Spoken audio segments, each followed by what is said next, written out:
여기서부터 관심을 두셔야 돼요. 이걸 돌아온다고 했거든요. 처음이 아닙니다. 돌아온다고 표현한 것이 주역의 세계관이 계속 돌고 도는 세계관이라는 걸 알 수가 있어요. 돌고 도는 세계관이 아니라면 이것을 시작이다라고 해야 되죠. 양의 시작이지 돌아오는 게 아니잖아요. 그런데 주역의 세계관이라는 건 이것이 쫙 올라갔다 다시 돌아오는 세계관, 도는 세계이기 때문에 복이라고 합니다. 세계를 볼 때, 대체 시간의 흐름을 볼 때 직선사관하고 순환사관이 있는 건 아시죠? 직선사관, 시작점이 있고 종착점이 쫙 있는 것으로 이렇게 시간이 흐른다고 하는 것이 직선사관입니다. 동양 쪽에는 주로 이런 직선사관은 없습니다. 동양 쪽에는 순환입니다.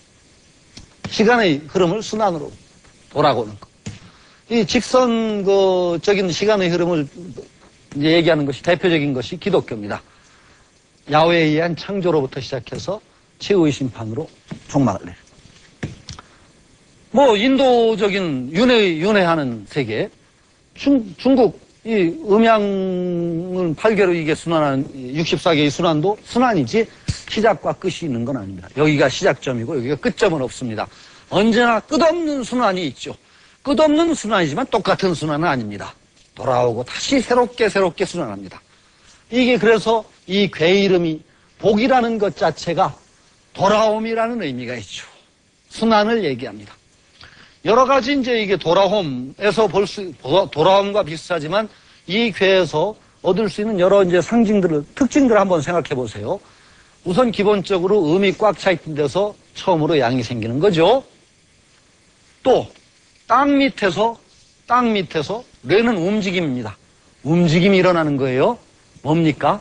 질의 복이니까 땅 속에 숨어있던 개구리가 꿈틀거리는 모습일 수도 있고 땅 속에 묻혔던 씨앗에서 꿈이 지금 돋으려는 상황이라고도 할 수 있어요. 그것도 복입니다. 또 사람 몸에 생각하면 쥐는 뭐였었죠? 배입니다. 이 기억 다 잊어버리셨군요. 네, 머리는 하늘에 해당하고 하늘 건이고 곤꾀는 배입니다. 이건 손은 간이고 발은 우레고 눈은 불, 리고 귀는 물, 감이고 입은 태, 뭐 연못에 해당하고 그렇습니다. 이건 배입니다. 배 속에서 뭔가 꼬물꼬물 움직이네요. 임신입니다. 태합니다. 임신 의상도 됩니다. 이 지뢰복이 이렇게 생각하면은 여러 가지 그러니까 이런 그 상징 속에서 여러 가지 점을 칠 때마다 그것에 맞출 수가 있죠. 말하자면 뱃속에서의 움직임이라고 할 수 있고 어떤 태동이니까 복이라는 꾀는 임신을 나타내기도 하는 꾀다. 이렇게 볼 수 있겠죠. 어쨌든 간에 이 복이라고 하는 것은 새롭게 돌아옵니다. 양이. 가장 어둠이 꽉 차있던 동짓달 그 속에서 새로운 빛은 움터나오고 양기가 움터나옵니다.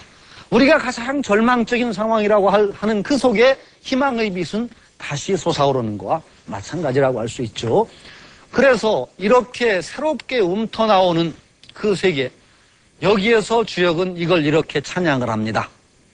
복에서 천지의 마음을 볼 수 있도다. 하늘과 땅의 마음을 볼 수 있도다 라고 얘기합니다. 하늘과 땅의 마음이라는 건 뭐냐?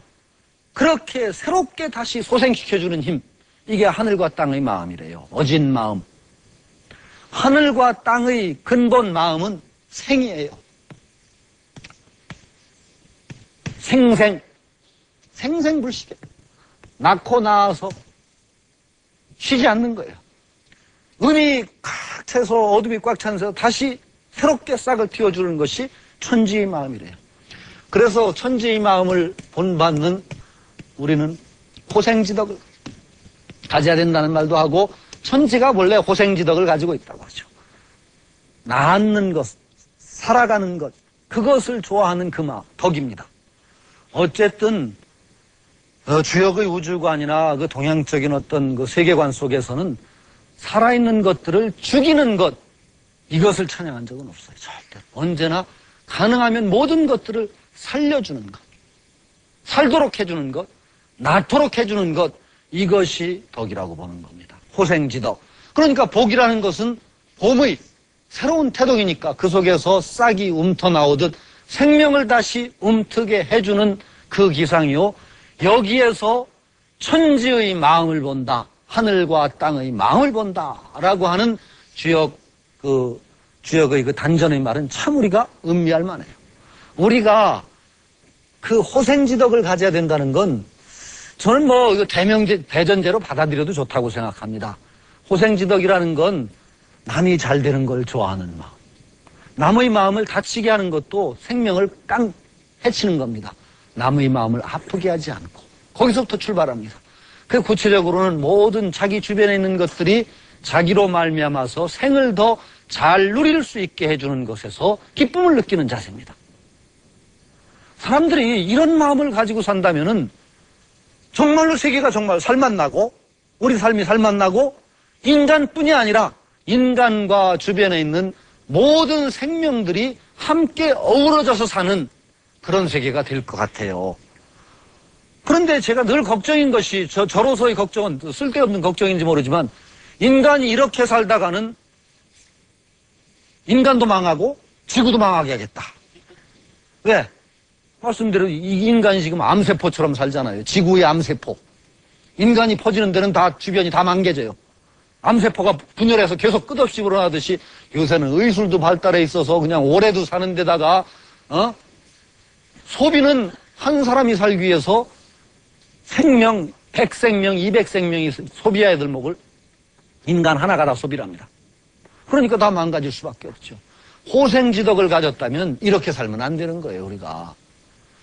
그냥 우리가 딴 생명을 직접 죽이지 않는다고 그래서 여러분들이 안 죽인다고 자만하시면 안 돼요. 여러분들이 지금 가진 옷만 해도 평균을 잡아서 통계를 내보니까 50년은 입을 수가 있대요, 넉넉히. 여러분 가진 옷이 전부 50년. 요새 옷은 좋아서 떨어지지도 않죠.